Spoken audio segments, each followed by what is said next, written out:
Hey, stop what you're doing for just 1 minute and answer this question honestly in your head. If I asked you right now, how much does the typical 45-year-old American actually have saved up heading into 2026, what number pops into your mind? Be real with yourself. Most people throw out some massive headline number they saw on a finance channel and immediately feel that sinking pit in their stomach, like they've somehow failed at being an adult. Today, I'm pulling back the curtain on the real numbers, not the glossy ones financial influencers love to shove in your face, not the ones that make you feel broken, the actual data that almost nobody in the mainstream wants to talk about. Let me introduce you to Marcus. Marcus is 45 years old, living right here in 2026. He and his wife together pull in $117,000 a year, almost exactly the median household income for the entire country. Their house is valued at $450,000, but they still owe $280,000 on the mortgage. His 401k balance is sitting at just $63,000. He's carrying $30,000 in credit card debt that's charging him a brutal 21% interest. Every single month, he writes a $1,400 check for his mom's assisted living facility. And last year, his 26-year-old son moved back into the basement, rent-free, with no clear exit plan. Marcus wakes up most mornings feeling like he's drowning financially. Meanwhile, everywhere he scrolls online, 35-year-olds are posting screenshots of their seven-figure portfolios and private jet vacations.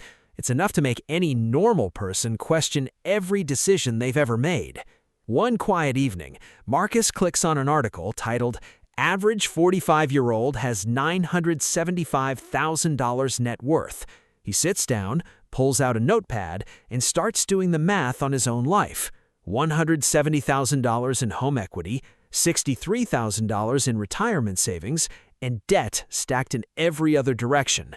The gap hit him like a freight train. He felt like he had completely blown adulthood. But here's the uncomfortable truth that almost every financial media outlet will never tell Marcus or you directly to your face. That $975,000 average number is not a lie. It is statistically accurate, and it is also almost completely useless for understanding where real people like Marcus actually stand. Every year, the Federal Reserve releases detailed data on net worth by age group. For households headed by someone between the ages of 45 and 54 years old, the average net worth sits at $975,800. Sounds impressive on paper until you look at the median, the true middle point, where half of Americans are above and half are below, collapses all the way down to $247,000. That's a staggering $728,000 difference between the average and the median. Why does that gap exist? Because the ultra-wealthy completely warped the numbers. A handful of billionaires and multimillionaires pull the average sky high, making it meaningless for the rest of us. Let me paint a clearer picture. Imagine you're standing in a room with 99 regular working people who each have $100,000 to their name. Then, one guy worth $100 million walks in. Suddenly, the average wealth in that room looks like $1 million per person. But 99% of the people in that room are still living ordinary lives with ordinary money. That single story explains exactly why the average number you see online is so misleading. Marcus isn't a failure. Marcus is the median.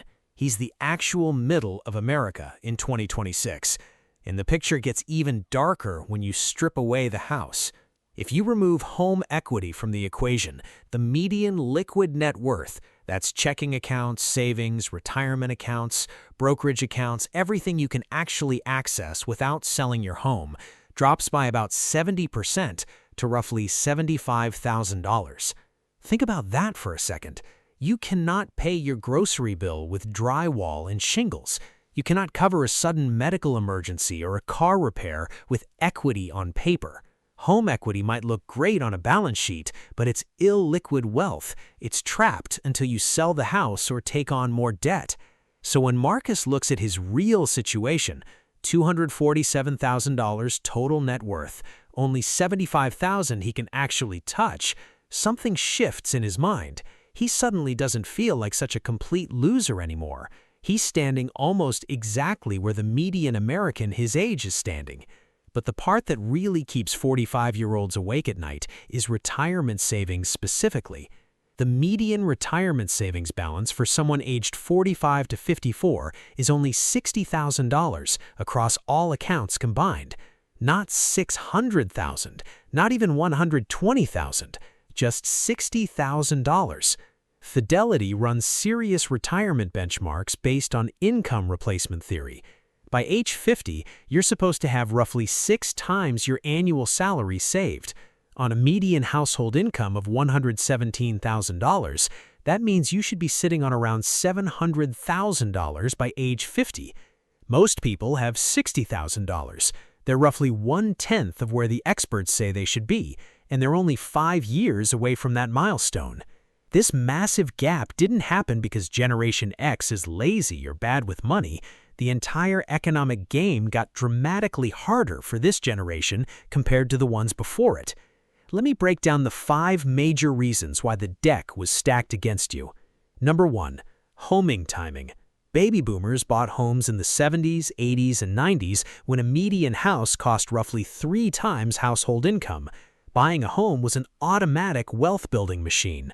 By the time Generation X reached prime home buying age, prices had already climbed to 5 times income or more. Then, the 2008 crash slammed the door shut. Many either bought at the absolute worst possible moment or were completely priced out of the market and never caught the wave. Marcus actually bought his house in 2009, right at the bottom. That was luck, not skill. Most of his friends were either still underwater on their mortgages or completely locked out of the market. Number 2, debt load.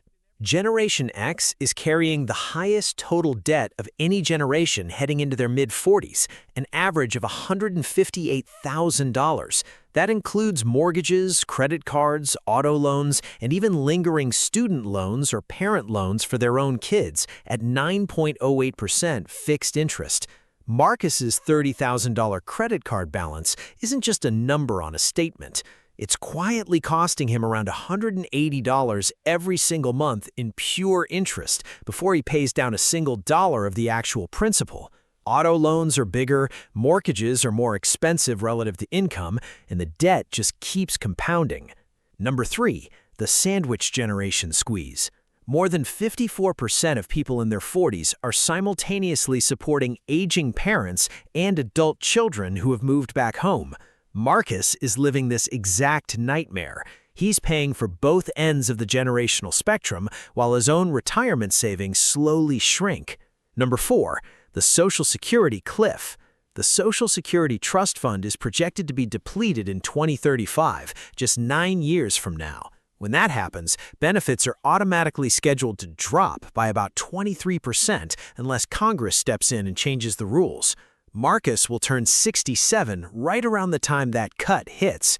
The safety net previous generations could count on is no longer a mathematical certainty for Gen X. Number 5, the great wealth transfer myth. Financial media keeps hyping the $84 trillion great wealth transfer that's supposed to flow from baby boomers to the next generation. The reality is far more brutal. Most of that money is heavily concentrated among families that are already wealthy. The median inheritance for the bottom half of Americans is only about $9,700. Some will get meaningful money. Most, like Marcus, will get little or nothing. So where does your generation actually stand right now? Bottom 25%, less than $48,000 net worth, often underwater on mortgages or renting with almost no assets, one emergency away from financial disaster. Median, $247,000, mostly home equity. 75th percentile, around $680,000. Top 10%, roughly $1.4 million. Top 1%, $8.7 million and higher. If you're sitting in the bottom half, you're not behind, you're normal. But normal is not going to deliver a comfortable retirement. The real danger isn't just the numbers, it's the psychological trap that keeps people stuck. Most Gen Xers in the bottom half know their savings are inadequate, but they stay silent. They see headlines about millionaires under 35 and assume they're the only ones struggling. Shame creeps in. They stop opening their statements. They avoid thinking about retirement altogether and hope it will somehow magically work out. That avoidance feels understandable, but it's deadly. The longer you ignore the gap, the fewer options you have left to close it. Here's the part most 45-year-olds miss. The window is still wide open. You still have roughly 20 years of compounding power ahead of you. 20 years is longer than most people realize once you put real math behind it. Let's run the actual numbers for Marcus. If he starts contributing $800 per month from age 45 all the way to 65 at a conservative 7% average annual return, he ends up with approximately $600,000. That's a meaningful retirement number, not the full Fidelity target, but actually livable. Bump the contribution to $1,000 per month, and he reaches roughly $750,000. Get serious and commit $2,700 per month, and he can hit approximately $1.7 million, close to the amount needed for comfortable 80% income replacement. These projections are based on a century of historical stock market data. They're reasonable, not fantasy. The people who come out ahead aren't necessarily the smartest or the luckiest. They're the ones who stop waiting for the perfect time and start adjusting today, even when the amount feels small. Marcus finally made that decision on an ordinary Monday morning. He increased his 401k contribution from 6% to 10% of his salary. That cost him about $300 extra per month in take-home pay. Then he opened a Roth IRA and set up an automatic $300 monthly transfer. Total extra effort, $600 a month. It stings, but it's manageable. That single decision is projected to be worth an extra $380,000 by retirement compared to doing nothing. He didn't stop there. Marcus also stopped carrying credit card balances by negotiating a home equity line of credit at a much lower rate and paid the cards completely. Now he's attacking the HELOC aggressively instead of feeding 21% interest forever. He sat down with his son and had the difficult conversation about a firm 1-year deadline to move out or start paying rent. It was uncomfortable, but necessary. He researched his mom's assisted living options and found a quality facility that dropped the monthly cost from $1,400 down to $850. Small changes like that add up to thousands of dollars a year. And most importantly, Marcus now tracks his retirement readiness every single year instead of avoiding it. He knows exactly where he stands, what the real target is, and how his new plan is closing the gap. This is what facing reality actually looks like. No shame, no paralysis, just clear numbers and adjusted behavior. Look, the next 20 years are going to fly by exactly as fast as the last 20 did. The only variable you control is whether you use that time to build real wealth or whether you just keep treading water. The people who make one solid adjustment now and stick with it become financially secure by retirement. The ones who keep waiting for better timing wait their entire careers. If this video finally made the retirement numbers feel real instead of overwhelming, do me 2 quick favors right now. First, hit that subscribe button and turn on notifications. I'm creating more no-fluff content exactly for people in their 40s who are tired of the hype. Second, drop a comment below. What is the very first change you're going to make after watching this, even if it's tiny? Bumping your 401k by 2%, paying off 1 credit card, cutting 1 monthly expense, or finally having that conversation with your adult kid. I read every single comment. You are not a failure.